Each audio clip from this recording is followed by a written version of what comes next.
day, ladies and gentlemen, and welcome back to ATS Sports. My name is Adams, and today we'll be doing the LSU prediction and preview for the 2026 football season. What a ride it was for the LSU Tigers last year, wasn't it? Going into Death Valley, Clemson, South Carolina, take on Clemson Tigers in their Death Valley, and what a nice defensive show where they really dominated the second half of that game, and everything was looking great for LSU. They had a great start, and it was looking really, really bright for LSU. You know, they looked like a national championship contender, playoff contender for sure. But then the next four games happened. They started 4-0, but the next four games happened, and I don't know what the LSU fans thought of their 4-0 start. I'm sure they were still positive, still, we're going to make the playoffs. We're going to win 10, 11 games this year. We may go 12-0. But when watching Clemson in those four games and watching LSU kind of struggle a little bit, Florida, Louisiana Tech, I had a feeling that LSU was not going to be very great. At least to what, the expectations were with LSU, because in that start 4-0, they would lose four of their next five. They lost to Ole Miss 24-19. Okay, it was Ole Miss, right? Then they played South Carolina and they won 20-10. That was their only win, and then they lose three in a row. Lose at Vanderbilt 31-24. And then it got worse. They lost to Texas A&M, and that was bad, 49-25 at home. That was it for Brian Kelly. He was out after that. That was surprising. If you would have told me Brian Kelly would have got fired last year, I would have been surprised regardless. I would not have believed you if he would have been fired after the Clemson game. Imagine telling an LSU fan that Brian Kelly would have been fired after he went to Clemson and beat them. Well, it turns out Clemson was terrible. They went 7-5, just like LSU. Except LSU was playing an SEC schedule, and Clemson was playing an ACC schedule. That's the only difference there. Maybe Clemson goes a little bit worse and LSU goes a little bit better. But I think at the end of the day, LSU and LSU's fans are not going to accept this. This is not LSU football. That was not a good showing. That was not a good football team last year. It was a hyped up season, and they did not meet expectations. However, this year they bring in Lane Kiffin. They got a new team. Literally they have a new team. They have so much talent this year. I'm going to go ahead and share the depth chart here. They have a lot of talent. So many transfers. A lot of it's from Ole Miss, but there's some other strengths. Lane Kiffin, year one at the helm at LSU. Lane Kiffin, he is, I don't know, there's going to be a 50-50 on if you like Lane Kiffin or if you don't. He's interesting. He is not loyal, is he? Now listen, I know it was a step up from Ole Miss to LSU. But he is not the most loyal, but you know what? He earned the right to make that messy, and he earned the right to make a tough decision. I would have stayed, but I'm not Lane Kiffin, and I don't know how much LSU was offering, or I guess you do know. It was a lot, and I don't know how great of a step up LSU is. I think it is a step up, but there's a lot of talent here. You got Jace Brown from Kansas State, Winston Watkins Jr., I like him, Eugene Wilson, a ton of talent on this LSU team. A ton of talent. Where's there's Jordan Seaton. I was like, Jordan Seaton, got to find him. You got Sam Levitt, Hughes and Longstreet, Dylan Jones. His defense looks good. Whit Weeks is still there. TJ Daughtery transferring over. DJ Pickett, I like him a lot. So LSU's got a talent. Like, LSU would be my dark horse to win the national championship this year. They're a team that you wouldn't expect to win the national championship. That would be my dark horse. I think LSU's got a lot of talent on this team, and it's because of Lane Kiffin. Because Lane Kiffin in the portal were just meant to be. He wins, man. Like, listen, I know LSU fans hate Ole Miss, but they don't hate Lane because he wins. He absolutely wins, man. He doesn't win the big trophy, but he wins, and at the end of the day, that is what they needed Lane Kiffin to do. Is they needed him to win the big trophy, but he's got to win first, and that's the point. He's got to start with the winning. I know there was a Lane Kiffin didn't, you don't give him credit for for Ole Miss going to the semifinals because he wasn't the coach there. And I'm not saying he should get all the credit, but he should get some credit for leading that team because he brought Trinidad Chambliss in. He brought all these players in. That was his team. It was just a different coach. And he's bringing a lot of that staff to the LSU team. So I'm very intrigued to see how Ole Miss does and LSU this year. That's going to be very fascinating to watch. But I think LSU has a ton of talent. Lane Kiffin's a great coach. He's going to win some games. And if you were to tell me right now, you would tell me, okay, I know if Lane Kiffin has won a national championship, but you don't because you're in the year 2026. I'm in the year whatever. I would say yes. I think Lane Kiffin's going to win a national championship at LSU. He's got so much talent. He's got so much resource. And this is it. If Lane Kiffin fails here, I don't know if he's ever going to win a national championship as a head coach. I don't know. But we will see. We will see how this goes. I am once again, very fascinated to see how these next 5 years, 4 or 5 years go for LSU and Lane Kiffin.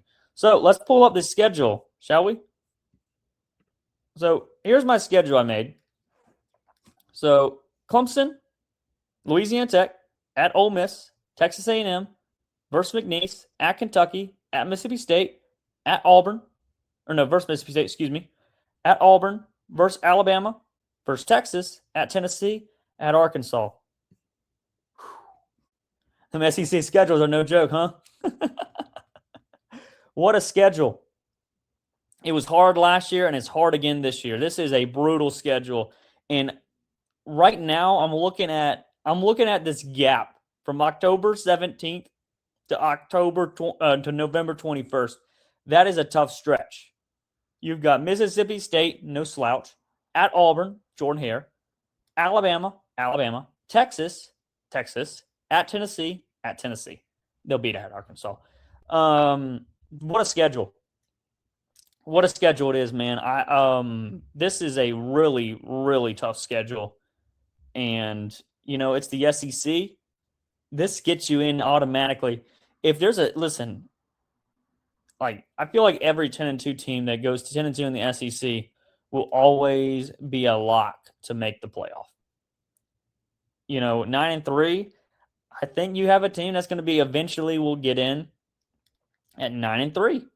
So that is a very, very tough schedule. I'm going to go ahead and pull my results, and then I'm going to explain why I have them. So here are my results for LSU's schedule.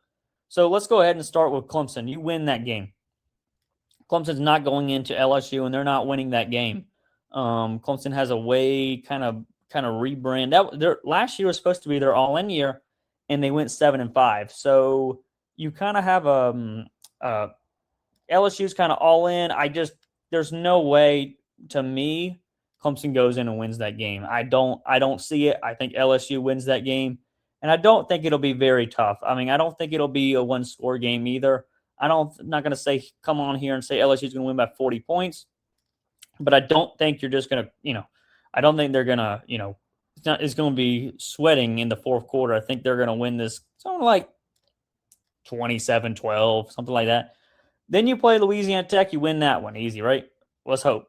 Then you go to Ole Miss. Got you with a loss here. It always feels like when the villain returns, and I'm calling Lincoln the villain, or the quote-unquote bad guy, you always see the home team win that game. And it makes sense for Ole Miss to win that game. Trinidad Chambliss, they get the last laugh. K'Wan Lacey at Ole Miss, it's like you're going to see. I think you're going to see a ton of other teams' fan bases be there too. You're going to see some complete strangers that are being there because that's probably the number one game on the college football regular season that people are going to go to. Ole Miss, LSU, and I think Ole Miss gets the last laugh this time. I think in the future LSU may win a couple more. I think if LSU and Ole Miss were to play the next 5 years, I would say LSU is 4-1 or 3-2. Leaning more 4-1. The one loss is coming this year. I think they're going to lose this game. I think Ole Miss gets the last laugh, quote unquote last laugh. But will they really? Who knows? Because this isn't the last time LSU and Ole Miss will be playing a football game. But I think Lane Kiffin gets a very warm welcome back. Yeah, warm welcome. And they lose. Then I got a loss at Texas A&M. After the way last year ended, I think it's early in the season, and I think Texas A&M is going to beat them again. I do. I think it's going to be very early in the season. They're going to be adjusting, and that's a couple tough games to have. And I know it's hard to win in Death Valley, but I think Texas A&M is going to do it. You had a couple teams win in Death Valley last year. I'm going to roll with Texas A&M here. On the road, Marcel Reed gets LSU again. Give me Texas A&M.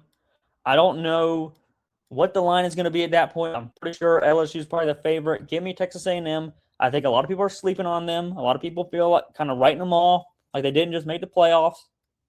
You know, they lost first round, but they lost to the champs. I think Texas A&M was a very good team last year. Give me Texas A&M to win that game. Then you beat McNeese, and you get to 3-2. You go to Kentucky, you win that one, and then you beat Mississippi State, you win that one. I think that's pretty simple, right? Kentucky's not going to be a great team next year. Mississippi State will be a slippery kind of team, and I think you win that one. And I think this is the time when LSU's 5-2 and they start playing some better football down the stretch. Maybe they're kind of easing into their team the first month, and you see a couple of losses there. Then you play at Auburn. That's going to be a tough game, a potential trap game, as you're going to play Alabama, Texas, Tennessee, and Arkansas the next 4 games. 2 on the road and obviously 3 very tough games. But I think you're gonna beat Auburn. You're gonna beat Auburn. Shows the way you came, and you keep your playoff hopes alive. Then I have you beating Alabama at home. Little revenge as you lose last year. Then this is the biggest game on LSU schedule. Texas. I think you drop this one. I do. I know it's home again, but I do think you're going to end up dropping this game to Texas. I do. Texas is really good. Texas is going to be a really good team. I think they have a great chance to go to the playoffs, go to the semis, go to the national championship. I think you're going to drop this game. Then you go to Knoxville. Another welcome back for Lane Kiffin. But you win that one. You could look back at the season, and that could be LSU's best win at Knoxville. That could very well end up being their best win, be it at Knoxville. And then you finish it off beating Arkansas on the road. So there's your schedule, right? There's your schedule. Yeah, I mean, there it is. I think 9-3 is a good start. A good start for Lane Kiffin. Listen, you go in there, win 9 games. Lane Kiffin won 6 games his first year at Ole Miss? 7 games? So this is a great start for LSU. This is a great start. I mean, a great start for LSU to go in there and win 9 games to start the year. So that includes the LSU prediction. I think it's going to be I just don't think it's very realistic in year one of a head coach that you're going to go 12-0, 11-1, stuff like that. Maybe 10-2, so okay. But you're going to go 12-0 or 11-1 and win the national championship and make the playoffs. I just don't think that's very realistic. I think LSU, they're going to have it's going to be a tune-up year, and maybe they'll be better down the road.